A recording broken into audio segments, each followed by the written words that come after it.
The security guard's hand hovered near Lorraine Brooks' shoulder as he leaned down and spoke just loud enough for the first 3 rows to hear, "Ma'am, we need you to come with us. You're in the wrong section, and 300 guests in the glass-enclosed reception hall at Magnolia Harbor Estate turned to stare at the 68-year-old woman in the navy blue dress." Lorraine froze halfway between sitting and standing, her fingers wrapped tightly around the strand of pearls at her throat, the same pearls she had worn to every important moment of her life for the past 30 years. And for one long second, nobody in that golden-lit room moved at all. This is one of those black stories that real-life stories fans never forget. A touching story that proves life stories aren't always what they seem, because the woman being quietly removed from the front row of a 300-guest Charleston wedding was not a stranger who wandered into the wrong seat. She was the groom's mother. Almost no one in that room knew it yet. The late afternoon sun poured through the floor-to-ceiling windows overlooking the harbor, catching on the crystal centerware and the white orchids lining the aisle, and somewhere near the altar, a string quartet had just finished tuning their instruments for the processional that was supposed to begin in 18 minutes. Lorraine had arrived early the way she always did, dressed simply but carefully, her silver hair pinned back, her hands folded in her lap as she waited for the ceremony to start. She had been seated in the second row on the left side in the section reserved for the groom's family, exactly where the wedding planner had placed her, according to the seating chart that Nathaniel himself had reviewed 3 times. She had not said a word to anyone. She had not asked for attention. She had simply sat there small and quiet among the silk and the diamonds, watching the room fill with Charleston's most prominent families, judges and surgeons and real estate developers in tailored suits and gowns that cost more than she used to make in a year. And then a young woman 2 rows back had leaned toward an older woman beside her, cupped her hand near her mouth, and whispered something that traveled through the crowd faster than anyone could have predicted. Now the security guard stood beside Lorraine's chair, his posture polite but firm, his eyes flicking once toward the back of the room, where a well-dressed older woman in pale gold was watching with her arms crossed and her chin lifted. Lorraine looked up at the guard. His name tag read Marcus. His expression was apologetic, almost pained, though he was trying not to show it. She did not argue. She had spent 68 years learning exactly what happened to a woman like her when she argued in a room like this. Slowly, with the same quiet dignity she carried into every room she had ever entered, Lorraine reached down and gathered her small clutch purse from her lap. Inside it, folded carefully, was a card she had been given at the front gate. When her car pulled up to the estate that afternoon, a card marked in gold lettering, "Reserved Officiants Party Family of Groom." She had tucked it away without thinking much of it. Now her fingers brushed against its edge as she closed the clasp. Around her, the murmuring spread like water, finding cracks in stone. A few guests looked away uncomfortable. Others leaned in curious. Somewhere near the back, a young woman in her 20s slowly lifted her phone, angling it toward the front of the room, her thumb already pressing record. Lorraine rose to her feet. She was not a tall woman, and in the vast glass hall with its towering flower arrangements and its crystal chandeliers, she looked even smaller than she was. But there was something in the way. She stood straight-backed, calm, her chin level, that made it impossible to look away. Marcus shifted his weight, glancing again toward the back of the room, toward the woman in pale gold, who gave the smallest nod as if confirming, "Yes, this is what I want. Move her now quietly before the music starts." Lorraine smiled at Marcus. It was a small, tired smile, the kind that did not reach her eyes. "I understand," she said softly. "Just point me where you'd like me to go." The words came out steady, gentle, without a single trace of anger, and somehow that steadiness was the thing that made it worse, because anyone watching closely could see that this was not the first time this woman had been quietly asked to step aside to make room to disappear from a place she had every right to be. Have you ever been made to feel like you didn't belong in a room that was paid for by someone who loved you, someone who would have stopped everything, the music, the ceremony, the entire wedding itself, the moment they found out what was happening to you? Lorraine Brooks did not know it yet, standing there with her pearls in her hand, and 300 strangers watching her be led away. But in less than 20 minutes, the groom was going to walk down that aisle, look toward the front row, and ask one simple question that would change everything. "Where is my mother?" 2 hours earlier, the golden light of late afternoon had spilled across the harbor at Magnolia Harbor Estate, turning the water beyond the marina into a sheet of liquid bronze, and the century-old magnolia trees along the garden path were heavy with white blossoms that perfumed the air with every breeze. Yachts sat docked along the private pier, their hulls gleaming, and beyond the glass walls of the reception hall, the city of Charleston stretched along the waterfront, all church spires and wrought iron balconies, a city built on old money and older traditions. Inside the hall itself was a masterpiece of soft lighting and white floral arrangements, 300 chairs arranged in perfect rows facing an altar draped in greenery, and the guest list read like a who's who of the Lowcountry. Federal judges, surgeons, attorneys, real estate developers, the kind of people whose names appeared on hospital wings and university buildings. Lorraine Brooks arrived at 6:30 in a hired car that pulled quietly up to the front entrance, and she stepped out in her navy blue dress, simple and elegant, the fabric pressed carefully the night before. Around her neck sat the pearls she had worn for decades, a gift she had bought herself the year Nathaniel graduated college, back when every dollar still had to stretch twice as far as it should. A young usher checked his list, found her name near the top under Groom's family, and led her without hesitation to the second row on the left of the seats Nathaniel had personally requested be kept open and close to the front. Lorraine settled into her seat, smoothed her dress, and folded her hands in her lap, content simply to be there to watch the boy she had raised become a husband. At 6:42, 23 minutes before the vows were set to begin, Madison Keller leaned toward her Aunt Vivian Whitmore, her voice dropping to a whisper that still carried. "I think that woman is sitting in the wrong section," Madison murmured, her eyes flicking toward Lorraine. "That's the second row, that's family seating." Vivian followed her niece's gaze, and her expression shifted in slow, careful increments, the practiced neutrality of a woman who had spent 30 years managing appearances. Her eyes moved over Lorraine's dress, modest but clean, her hands folded plainly in her lap, her simple pearls, and something in Vivian's mind quietly recalculated, filed Lorraine into a category that did not belong in the second row of her daughter's wedding. She leaned toward her husband Preston, who sat beside her in his charcoal suit, his silver hair perfectly combed. "Preston, look at row 2, Vivian whispered. "I don't recognize her. Do you think there's been some kind of mix-up?" Preston glanced over his brow, furrowing slightly, and after a moment he gave a small nod, the kind of nod that ended conversations rather than started them. "Handle it quietly," he said, his voice low. "Before the ceremony starts, we don't need any confusion today of all days." On the small printed program resting in Lorraine's lap, the ceremony time was listed clearly, 7:05 p.m., 18 minutes away. Beside it, tucked half out of sight beneath the program, was a folded card Lorraine had been handed at the gate when her car arrived, gold lettering across the front reserved Efficient's party family of Groom. She had barely glanced at it, setting it down without a second thought, and now it sat there in plain view, unnoticed by everyone around her. Madison did not wait for her aunt to act. She rose from her seat and crossed quickly to where Marcus Delgado, head of venue security, stood near the side entrance in his dark suit, a tablet tucked under one arm. "There's been a seating error," Madison said, her tone clipped. "That woman in row 2, the older black woman in the navy dress, she's in the wrong section. That's reserved seating." Marcus pulled up the digital seating chart on his tablet, scrolling until he found the row in question, and his brow creased in confusion. "Ma'am, according to this, that seat is assigned," he said slowly. "It says here, Groom's family reserved. I'd need to verify before moving anyone." Before Madison could respond, Vivian appeared at her side, her voice smooth but firm, the voice of a woman accustomed to being obeyed without question.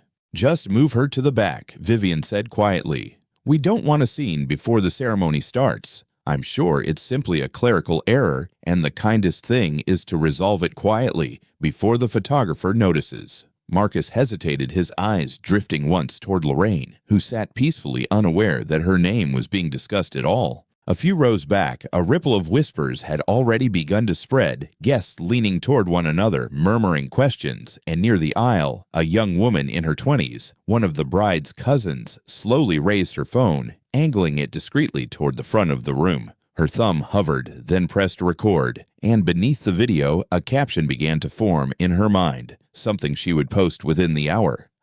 Is this really happening right now? Hashtag Charleston wedding. Marcus exhaled, straightened his jacket, and crossed the aisle toward Lorraine, his expression carefully composed, despite the discomfort he clearly felt. "Ma'am," he said, gently crouching slightly beside her chair, "I'm so sorry to bother you, but could you come with me for just a moment?" Lorraine looked up at him, and for a brief second, something flickered behind her warm brown eyes, recognition perhaps of a moment she had lived through before, in different rooms at different times, in a country that had not always made space for women who looked like her. Of course, she said softly, and there was no protest in her voice at all. She rose, slowly smoothing her dress with one hand, and gathered her small clutch from her lap, the folded gold card slipping inside it unnoticed. Vivian, watching from a few feet away, allowed herself the smallest breath of relief and gestured toward the back of the hall, toward a single folding chair set near the service entrance to the kitchen, a chair clearly meant for staff, not guests. Lorraine walked the length of the aisle with quiet grace, her steps even her chin level, and 300 guests turned one by one to watch her go. Near the altar, Reverend Samuel Price paused in his preparations, his hand resting on the edge of his Bible, and watched the scene unfold with growing concern, his eyes following Lorraine all the way to the back of the room. Upstairs in the bridal suite, Caroline Whitmore stood in front of a mirror in her wedding gown, completely unaware, laughing softly at something her maid of honor had just said, while 2 floors below the woman her fiancé called Mom settled quietly into a folding chair beside the kitchen doors. Lorraine sat with her hands folded in her lap, her back straight, her expression calm, and around her the murmuring grew louder, guests exchanging glances, sensing that something was deeply wrong, even if they could not say exactly what. Her eyes, warm and brown, glistened faintly in the golden light, though no tears fell. She had been here before. Different rooms, different decades, the same quiet ache. And somewhere above her, the clock on the wall read 6:58 7 minutes until the music would begin. In the folding chair near the kitchen doors, Lorraine's hands rested quietly in her lap, and for a moment the noise of the reception hall seemed to fade away, replaced by something older, something that lived in the back of her mind no matter how many years passed. She closed her eyes briefly, and the glass walls of Magnolia Harbor Estate dissolved into the dull fluorescent lights of a county foster agency hallway 32 years earlier. A 6-year-old boy sat alone on a plastic chair too big for him, his sneakers not quite reaching the floor, a small backpack clutched against his chest like a shield. His name was Nathaniel. This was his 4th placement in 2 years, and it had ended the same way the others had, with a phone call, a quiet conversation in another room, and someone coming to take him back to the agency. A social worker had approached Lorraine that afternoon, her clipboard pressed to her chest, her voice gentle but tired. "He's been labeled difficult," the social worker said. "Most families won't take a risk on a kid like this. He's been through a lot, Miss Brooks. It wouldn't be easy."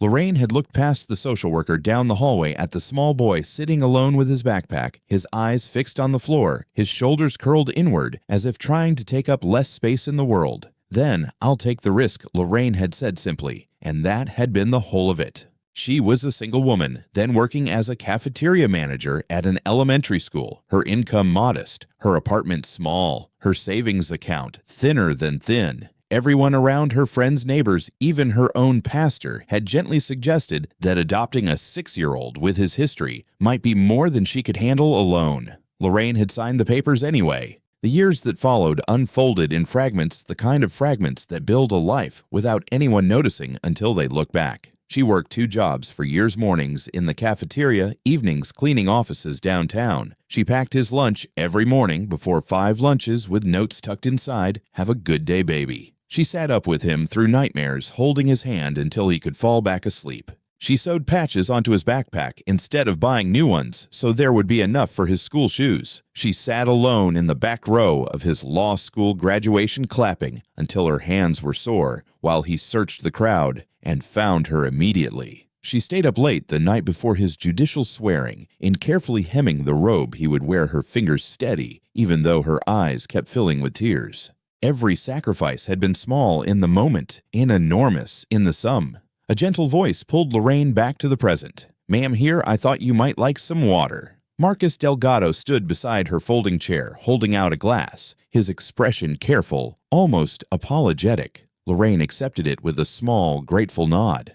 "Thank you," she said softly. Marcus crouched slightly, his tablet still in hand, and his voice dropped gentle, almost reluctant. "I'm sorry to ask," he said, "but I do need your name for our records. Just a formality." "Lorraine Brooks," she answered simply. Marcus typed the name into his tablet, and as the system processed it, something on the screen shifted, a small notification flashing briefly before he could fully read it. His brow furrowed. He looked up at Lorraine, then back down at the screen, his expression caught somewhere between confusion and recognition. He said nothing, not yet. He simply straightened, gave her a small nod, and stepped quietly away, his eyes lingering on the screen as he walked. Upstairs in the bridal suite, Caroline turned from the mirror, her veil half pinned, and looked toward her wedding coordinator with a small, expectant smile. "Is Miss Lorraine seated yet?" she asked. "Nathaniel wants to see her before we start. He always likes to see her face before anything important happens."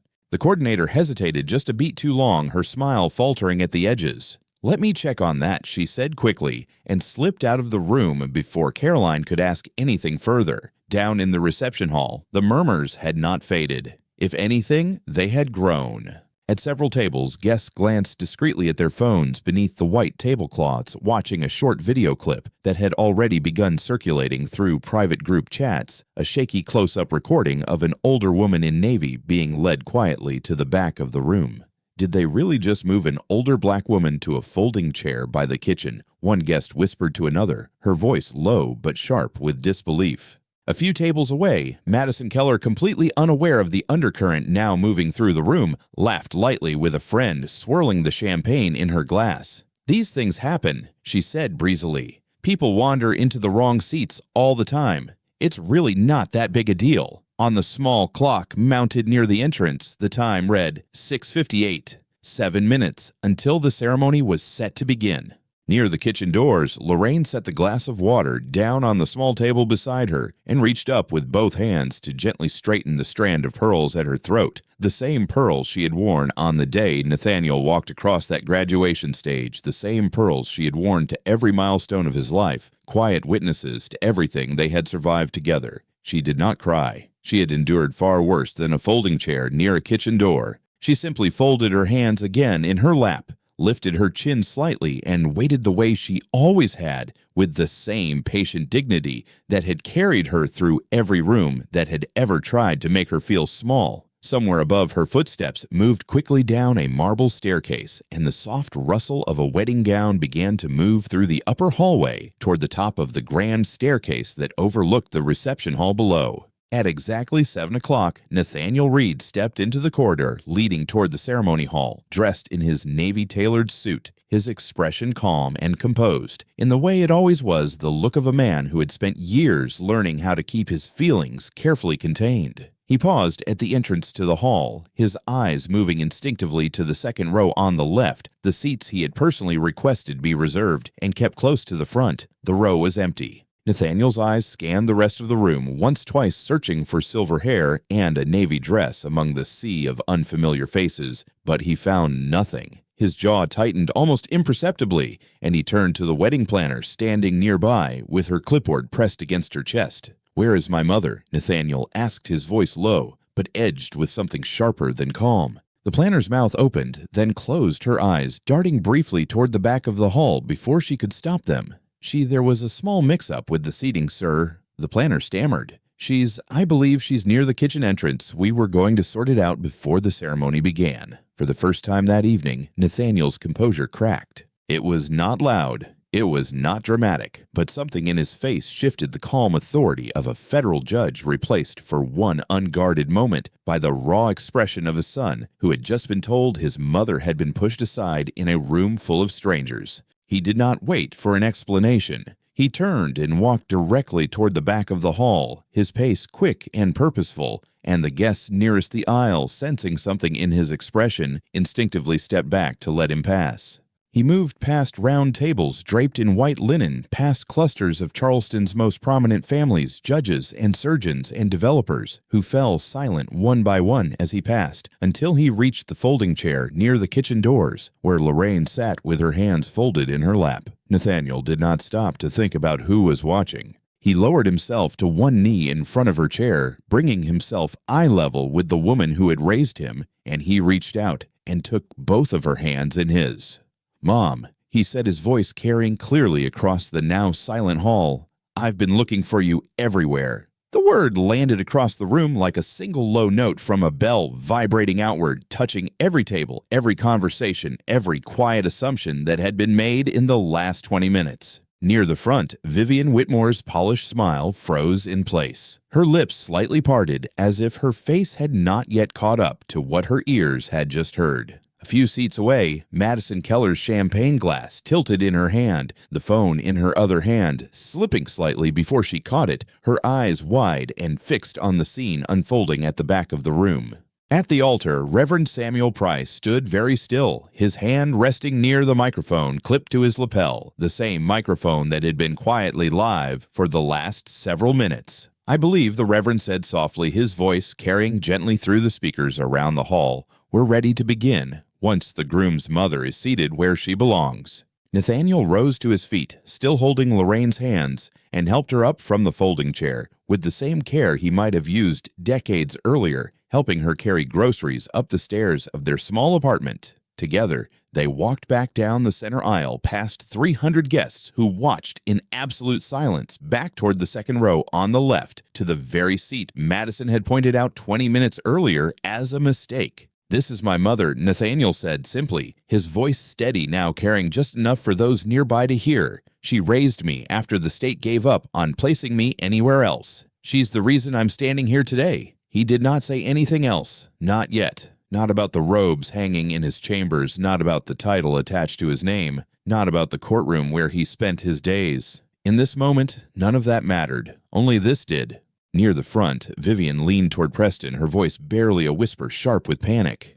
"Did you know about this?" she hissed. Preston's face had gone pale, his eyes fixed straight ahead, and he shook his head slowly, once his throat working as he swallowed. Near the back of the hall, Marcus Delgado stood frozen, his tablet still in his hand, and something clicked into place behind his eyes. He remembered now the security clearance file he had processed earlier that week for the groom, a single line near the bottom he hadn't fully understood. At the time, Mother Lorraine Brooks, followed by a small designation in parentheses, honorable. He hadn't known what the abbreviation meant then. He understood now.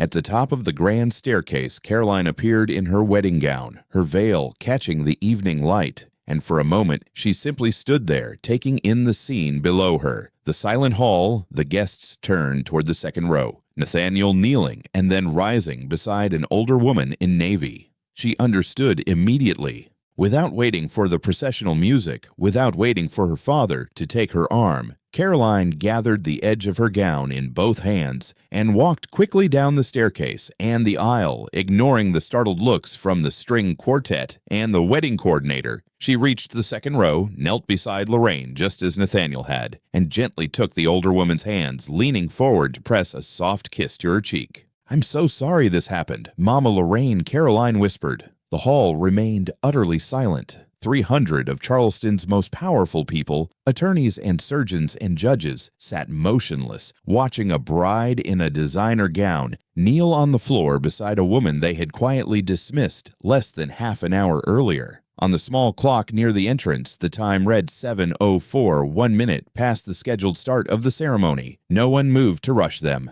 After a long moment, Caroline rose slowly from beside Lorraine's chair, smoothing the front of her gown, and stepped back to stand beside Nathaniel, her hand finding his. Nathaniel turned to face the room. He was still dressed in his groom's suit, the boutonniere still pinned neatly to his lapel, but something in the way he stood had changed the slight shift of a man stepping almost unconsciously into the version of himself that commanded courtrooms for a living. "Before we continue," he said, his voice calm, and even carrying easily across the silent hall, "I think some introductions are overdue. He paused, glancing briefly down at Lorraine, who sat with her hands folded in her lap, watching him with quiet patience, the way she had watched him stand before crowds many times before. Most of you know me as Caroline's fiancé, Nathaniel continued. Some of you may also know that I work for the federal court system. What most of you don't know is how I got here. He spoke without raising his voice, without a trace of anger, the same measured tone he might use to read a verdict. I entered foster care when I was 6 years old, he said. Over the next 2 years, I was placed with 4 different families. Each placement ended the same way. I was returned. By the time I was 8, I had been labeled, in the words of the system, difficult to place. He glanced again at Lorraine. My mother was a single woman working as a cafeteria manager at an elementary school, he said. She had a modest income, no extra room in her budget, and everyone around her told her that taking on a child like me would be more than she could handle. She took the risk anyway. He let the words settle for a moment before continuing. For 11 years, she worked 2 jobs, Nathaniel said. Mornings in a school cafeteria, evenings cleaning office buildings downtown. She did that so that I could have what most of you in this room were simply born into: a stable home, a sense of safety, the belief that someone would always come back for you. He glanced toward the back of the hall, then back to the crowd in front of him.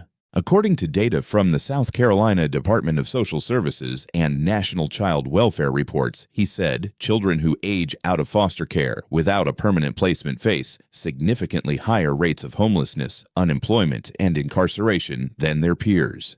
I was supposed to be one of those statistics. He paused, his eyes steady. I'm not, he said simply, because of her. For a long moment, no one in the hall spoke. The only sound was the faint hum of the air conditioning and the distant clink of a glass being set down too carefully on a table. Nathaniel's gaze moved slowly across the room, table by table, before settling gently on Vivian. I want to ask something, he said, his voice still calm, still without anger. Not to embarrass anyone, just to ask. He took a breath. How many of you looked at my mother today, he said, and made a decision about where she belonged before you knew anything about her? The question landed softly, almost gently, and yet it seemed to press against every person in the room at once. A few guests looked down at their hands. Others glanced sideways at one another, unwilling to meet anyone's eyes. Vivian's face had gone pale, her earlier composure dissolving into something raw and unguarded. Her lips parted, and for a moment it looked as though she might speak, might try to offer some kind of apology in front of everyone. Nathaniel raised one hand gently, not in anger, but in quiet request. Not yet, he said softly. Let's not make this about apologies in front of everyone. Let's make it about what happens next.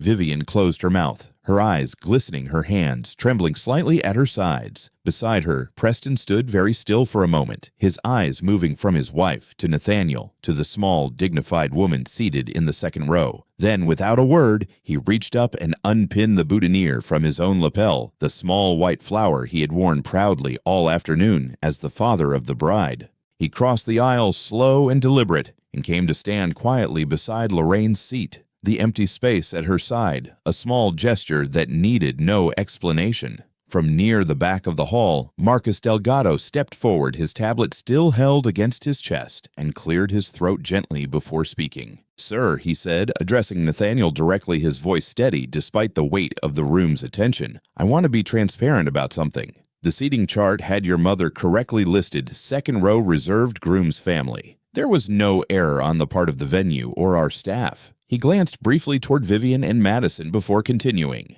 The instruction to move her came from the family, he said simply, not from us. The words were quiet, factual, without accusation, and yet they seemed to settle over the room with the weight of a verdict. Vivian stood frozen near her seat, her hands clasped tightly in front of her, her carefully composed expression completely gone. For the first time in longer than she could remember, there was nothing rehearsed left to say. No graceful line, no polished smile, nothing at all. 300 guests sat in silence, waiting. By 7:10, less than 10 minutes after the moment Nathaniel knelt beside Lorraine's folding chair, the short video clip recorded by the bride's young cousin had already found its way into a handful of family group chats sent with brief captions and rows of stunned emoji reactions. Within the hour, it had spread further, shared among friends and acquaintances across Charleston's social circles, the kind of quiet, layered network where everyone seemed to know everyone else, or at least know someone who did. By morning, the clip had reached a wider audience, entirely posted publicly, with a simple caption that needed no embellishment. Groom stopped his own wedding for his mom. Watch what happens. The video itself was unremarkable in its production, shaky slightly too far away, the sound occasionally muffled by nearby conversation. And yet something about it resonated, the quiet dignity of the older woman in navy, the composed authority of the groom kneeling before her, the bride in her wedding gown crossing the aisle before the music had even begun. In certain circles, conversations began quietly shifting.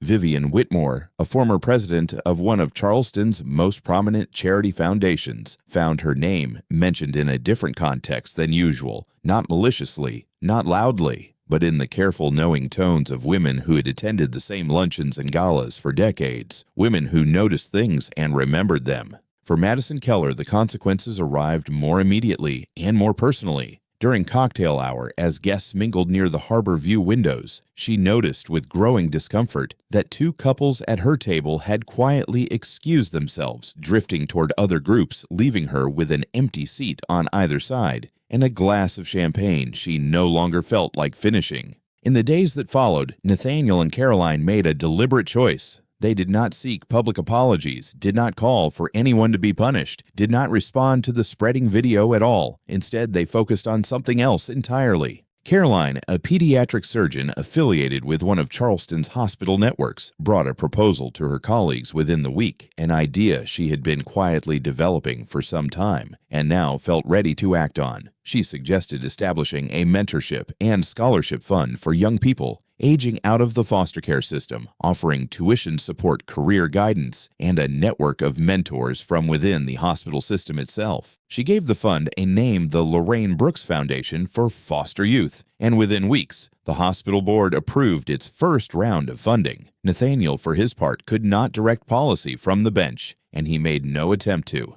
But he accepted an invitation as a private citizen to speak at a South Carolina Department of Social Services event focused on raising awareness about the challenges faced by children in foster care. Standing before a much smaller crowd than the one at his wedding, without cameras, without fanfare, Nathaniel shared his story publicly. For the first time, the 4 failed placements, the label he had once carried, the woman who decided he was worth the risk. Meanwhile, at Magnolia Harbor Estate Management quietly implemented a small but meaningful change to their protocols. Going forward, any seating dispute raised by a guest would first be verified against the official seating chart by venue management before any guest could be moved, removing the ability for family members alone to override confirmed arrangements. It was not a large policy. It would not make headlines on its own, but it was concrete and it was real.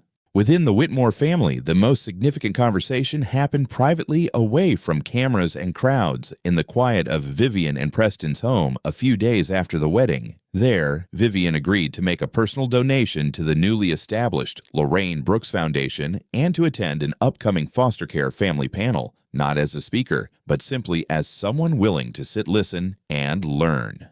There was no grand apology delivered to a crowd, no public statement. Just a quiet shift made privately, the kind that mattered more because no one demanded it. Online, beneath the original video, comments continued to accumulate in the days that followed. One woman, a foster parent herself, wrote that watching the clip had made her feel seen in a way she hadn't expected after years of feeling invisible in rooms that weren't built with her family in mind. Another commenter, a black woman in her 60s, wrote simply that the video reminded her of her own mother and the rooms her mother had quietly endured throughout her life without ever raising her voice. A young woman who had been a guest at the wedding wrote a longer reflection admitting that the experience had changed the way she thought about the difference between being given a place at the table and truly earning the right to decide who belonged there. Reverend Samuel Price, when asked briefly by a local reporter about the unusual pause in the ceremony, offered only a short, simple reflection. The ceremony continued about 20 minutes later than scheduled, he said, and not a single person complained about the wait. the story remained, for the most part, a local one passed quietly through Charleston's social circles and beyond, carried less by outrage than by something quieter, the sense of having witnessed something true. And in the weeks that followed, in a modest brick house not far from the harbor, Lorraine Brooks continued her life, much as she always had, quietly, humbly, never once mentioning the wedding, unless someone asked her about it first. On the evening of the wedding, 20 minutes after the moment that had silenced 300 guests, the ceremony resumed exactly where it was always meant to begin. Lorraine sat in the second row in the seat that had been hers from the start, her pearls catching the soft golden light of the chandeliers above. Beside the altar, Nathaniel stood in his navy suit, calm once more, and next to his own chair sat a second chair, smaller, simple, placed there weeks earlier without announcement or explanation. It had been his idea from the beginning, a quiet decision made long before any seating chart was printed, a place for his mother close to him during the vows, not as a guest, but as family. Reverend Samuel Price stepped forward, opened his Bible, and looked out over the room with the same calm warmth he always carried. "We are gathered here today," he said, "to celebrate love that was built, not love that was simply given." The words settled gently over the hall, and this time no one whispered, no one glanced at their phones, no one looked anywhere but forward toward the two people standing at the altar and the woman seated quietly nearby, watching her son with the same warmth she had carried for 32 years. The ceremony continued without interruption. Vows exchanged, rings placed, a kiss that drew soft applause from every corner of the room. Later during the reception, as guests mingled beneath strings of warm lights along the harbor, Vivian Whitmore crossed the room, slowly, a glass of water in her hand, and approached the table where Lorraine sat alone for a moment, watching the dancing. Vivian did not sit across from her. She pulled out the chair beside Lorraine, sat down gently, and for a moment simply looked out at the dance floor too, saying nothing. Then quietly, she turned. "Will you tell me about him?" Vivian asked. "About Nathaniel as a boy." There was no performance in the question, no audience watching, no cameras capturing the moment. Just one woman asking another to share something true. Lorraine looked at her for a long moment, her warm brown eyes steady, and then she smiled, the same gentle smile she had carried through every room of her life. "Of course," she said softly. And she began to talk.